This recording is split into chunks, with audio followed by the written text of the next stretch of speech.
함께 하나님의 말씀 보겠습니다. 열왕기하 24장 8절에서 25장 7절까지 말씀입니다.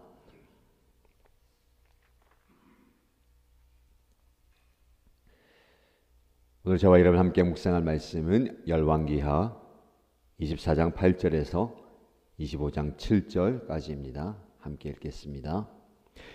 요야기는 왕이 되었을 때에 18살이었다.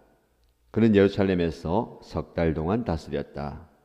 그의 어머니 느우수다는 예루살렘 출신인 엘라단의 딸이다. 요야기는 조상이 하였던 것처럼 주님께서 보시기에 악한 일을 하였다. 그때 바빌로니아의 느부갓네살 왕의 군대가 예루살렘을 치러 올라와서 이 도성을 포위하였다.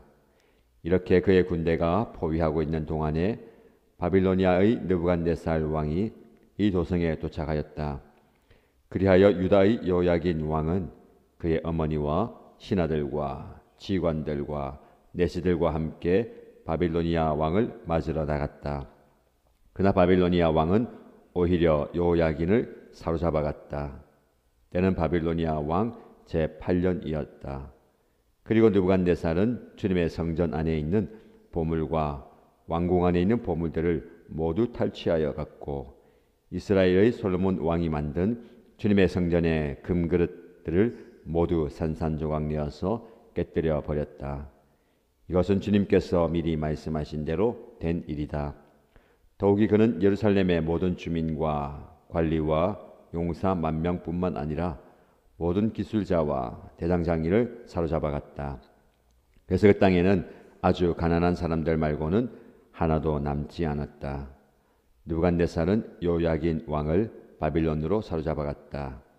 그의 어머니와 왕비들과 내시들과 그 땅의 고관들을 모두 예루살렘에서 바빌론으로 사로잡아갔다.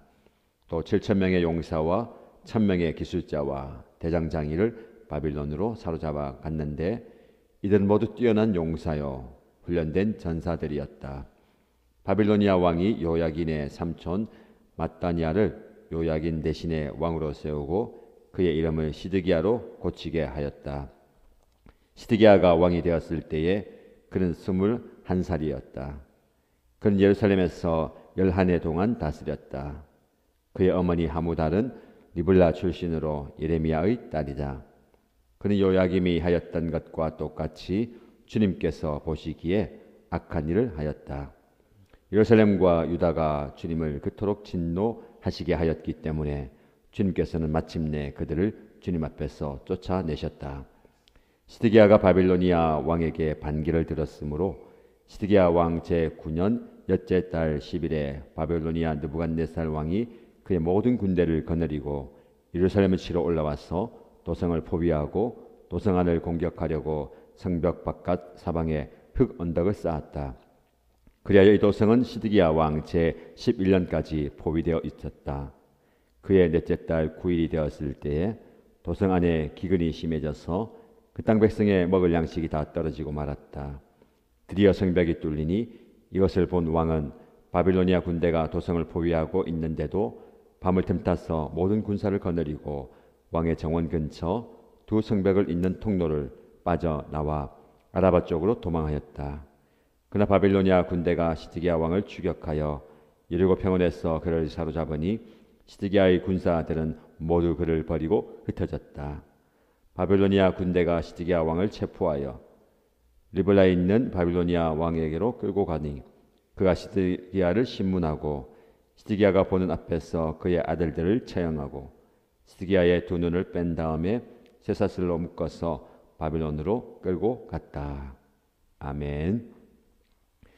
말씀으로 하루를 시작합니다. 오늘 저와 여러분에게 주시는 하나님의 말씀의 은혜가 여러분 심령 가운데 깊이 뿌리 내리고 말씀의 은혜 가운데 승리하는 하루가 되기를 축복합니다. 이제 드디어 유다의 마지막에 이르게 됩니다. 열왕기하의 마지막에 이르게 되면서 열왕기가 끝이 난다는 것은요, 이제 유다의 멸망이, 유다의 심판이 끝에 다다랐다라는 겁니다. 오늘 말씀에 여호야긴이 왕이 되었다라고 말씀합니다. 여호야김이 죽고 그의 아들 여호야긴이 왕이 되는데 그의 나이가 18살이었습니다. 그는 석 달 동안 왕위에 이르죠. 우리가 기억하는 것은 여호아하스도 석 달 동안 왕으로 있었습니다. 아주 짧은 기간. 네, 이 역사는 계속해서 반복되는 것 같아요. 지겨울 정도로 반복되는 그 문구가 오늘 또 나옵니다. 요야기는 조상이 하였던 것처럼 주님께서 보시기에 악한 일을 하였다. 어쩜 이렇게 하나같이 똑같이 그 전철을 밟는지 모르겠습니다. 이쯤 되면 하나님 앞에 회개하고 돌이키고 잘못했다 해야 하는데 걷잡을 수 없이 멸망의 길로 치닫고 있는 겁니다. 하나님께서는 더 이상 심판을 유보할 수가 없습니다. 하나님 앞에 회개하며 하나님 보시기에 옳은 일을 하는 왕이 나타난다면 그 심판을 또 유보하실 겁니다. 그러나 하나님은 더 이상 그 심판을 유보할 수 없을 정도로 누가 왕이 되든 한결같이 하나님 보시기에 악하게 행하는 겁니다. 말씀을 가만히 보면 여호야긴이 왕이 된 나이가 몇 살이었죠? 18살입니다. 청소년 시기, 이제 막 성인이 되는 그 시점이에요. 석 달 동안 왕이 되었다. 이 젊은 어린 여호야긴이 얼마나 악하기에, 그리고 석 달 동안 왕으로 있었는데 하나님께서 보시기에 악한 일을 하였다 라고 판단할까요? 나이와 상관없이 마음 중심이 중요합니다. 마음의 동기와 태도를 점검해야 하는 이유가 여기에 있습니다. 어리니까, 짧으니까, 얼마 되지 않으니까를 떠나서 우리 일상의 작은 선택에서 우리의 마음의 동기와 태도가 드러나는 겁니다. 그래서 아주 작은 선택에서부터 하나님의 말씀에 순종하는 올바른 선택을 해야 되는 겁니다. 오늘 하루 여러분들 여러 가지 일들과 선택의 순간에 하나님의 지혜를 구하시기 바랍니다. 하나님께서 무엇을 기뻐하시는가? 하나님 어떻게 선택하면 좋겠습니까? 보통 자기의 이익과 유익을 계산하고 선택하잖아요. 이걸 내가 선택하면 어떤 유익이 있을까? 이걸 내가 선택하면 나에게 어떤 불이익이 있을까? 보통 선택의 기준이 여기에 있습니다. 나에게 유익이냐? 아니면 불이익이냐? 그 모습도 필요합니다. 내가 항상 손해만 볼 수 없잖아요. 내가 손해보는 것, 내가 이익이 되는 것 이상으로 우리가 선택의 기준으로 삼아야 될 것이 바로 하나님께서 기뻐하시는가. 우리의 말과 행동과 삶이 하나님께서 보시기에 기뻐하는 삶이 되면 좋겠습니다. 아주 작은 선택을 하더라도. 그래서 이 작은 일상의 선택이 뭐예요? 순종의 훈련입니다. 순종은 잘 훈련되어야 됩니다. 그렇지 않으면 불순종의 습관이 우리를 망하게 하는 겁니다. 청소년 시기, 젊은 시기, 석 달이지만 아마도 이 불순종의 모습이 몸에 배어 있었던 것 같아요. 우리에게도 순종의 습관, 순종의 일상, 바른 선택의 연속이 일어나기를 축복합니다. 이제 여호야긴이 이렇게 악한 일을 하니까 하나님 더 이상 그를 두고 볼 수가 없습니다.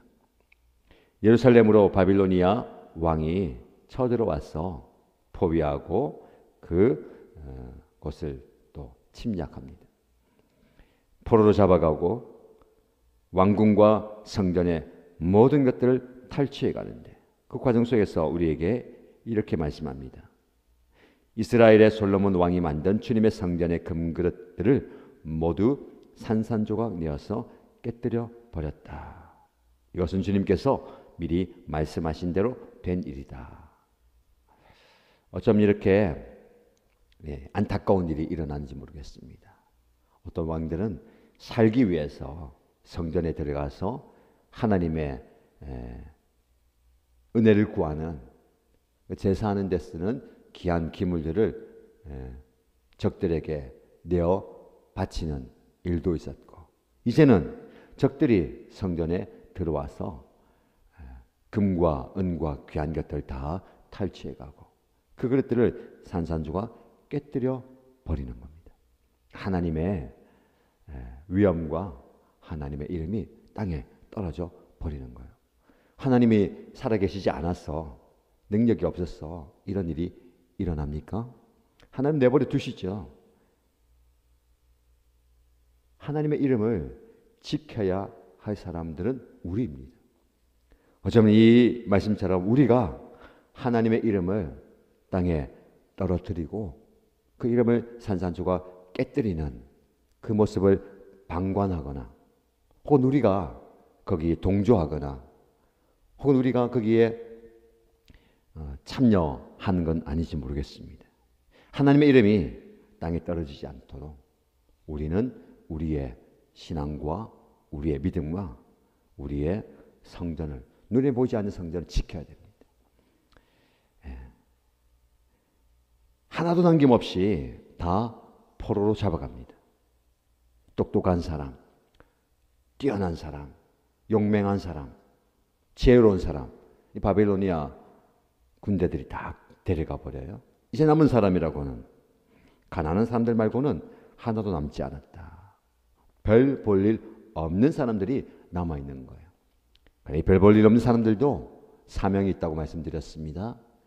이 땅을 지키는 사명, 이 땅을 가꾸고 언젠가 우리의 동족이 돌아오기를 기다리는 사명자. 어쩜 우리가 포로로 잡혀가는 똑똑한 사람일 수도 있어요. 아니면 똑똑한 사람들 다 사로잡혀가고 남아있는 별 볼 일 없는 사람처럼 보일 수도 있습니다. 아무것도 하지 않으면 정말 별 볼 일 없는 사람이 될 겁니다. 우리 삶의 자리에서 우리에게 주어진 포도원을 가꾸고 땅을 경작하고 척박한 그 땅을 힘들지만 어렵지만 개간하고 회복시킨다면 우리는 별 볼 일 없는 사람으로 끝나지 않을 겁니다. 여러분, 오늘 하루가 별 볼 일 없는 사람, 별 볼 일 없는 사건, 그 하루가 되지 않기를 원합니다. 나에게 주어진 이 사명 붙들고 땀을 흘리세요. 수고하세요. 누가 보지 않아도, 누가 칭찬하고 격려하지 않아도, 힘들어도 땅을 개간하면서 돌을 열어내고 가시 엉겅퀴를 걷어내고 오늘을 열심히 살아가면 내일 하나님께서 은혜를 주실 줄로 믿습니다. 모두가 다 무너져버린 멸망, 폐허가 된 이 땅에 하나님은 한 사람을 남겨두십니다. 그 한 사람이 바로 저와 여러분입니다. 여러분의 가정, 여러분의 목장, 우리 연합교회 공동체 안에 개간하고 또 파야 할, 가꾸어야 할 영역을 여러분들이 책임지시기 바랍니다. 이제 여호야긴은 바빌론으로 끌려가요. 이제 왕까지 포로로 잡아가 버립니다. 그리고 이제 시드기야를 왕으로 세우는데 완전히 꼭두각시 왕입니다. 더 이상 반항하지 못하도록, 말 잘 듣도록 시드기야를 왕으로 세워요. 21살 젊은 왕을 세웁니다. 그리고 이제 그를 통해서 완전히 모든 것을 이제 장악하려고 하죠. 그에 대한 평가는 말씀드린 것처럼 똑같습니다. 그는 요야김이 하였던 것과 똑같이 주님께서 보시기에 악한 일을 하였다. 이 짧은 기간 동안 하나님은 4명의 왕을 세우잖아요. 형제들, 그리고 그 아들, 삼촌, 가까이 있는 그 삼촌의 관계에 있는 왕들을 여러 명 세우는데 왜 이렇게 여러 명을 짧은 기간에 세웁니까? 하나님은 회개의 기회를 여러 번 주십니다. 계속해서 돌이키도록 기회를 주시잖아요. 그렇게 하지 않습니다.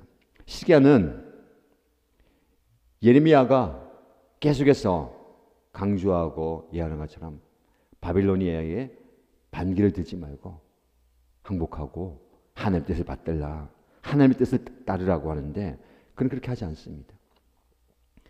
반기를 들고 이집트를 의지하고 한번 바빌로니아와 맞서 보려고 하다가 이제 완전히 망해버립니다. 유다의 마지막 왕이 되는 거예요. 시드기야가 바빌로니아 왕에게 반기를 들었다. 어쩌면 민족 정신을 따라서 우리가 독립을 일으켜야 되겠다, 우리도 한번 살아보자 라는 의에 충만했을 수도 있습니다. 누가 보면 의로운 왕이에요. 용감한 왕이고 용맹한 왕이고, 그러나 하나님 보시기에는 바빌로니아의 반기를 든 것이 아니라 하나님께 반기를 드는 겁니다. 왜 우리가 하나님 앞에 반기를 들까요? 내 뜻을 내려놓지 못하기 때문에 그렇습니다. 내 뜻을 고집하기 때문에 그렇습니다. 하나님 뜻보다는 내 뜻을 관찰하고 싶을 때에 우리는 하나님 앞에 반기를 드는 거예요. 그래서 그는 완전히 무너져 버립니다. 마지막으로 모든 군사를 다 끌고 와서 예루살렘을 전멸시켜 버립니다. 그리고 겨우 도망가던 시드기야를 쫓아가서 붙잡아서 모든 백성이 보는 앞에서 그의 아들들을 하나씩 처형하고 마지막으로 그의 두 눈을 뽑아버립니다. 그래서 쇠사슬을 묶어서 바벨론으로 끌고 갑니다. 영적 어둠의 모습이에요. 하나님께 반기를 들고 내 뜻을 주장하다가 영적 어둠, 두 눈이 멀어버리는 영적으로 어두운 이 시드기야의 마지막 모습입니다. 유다의 절망스러운 상황이죠.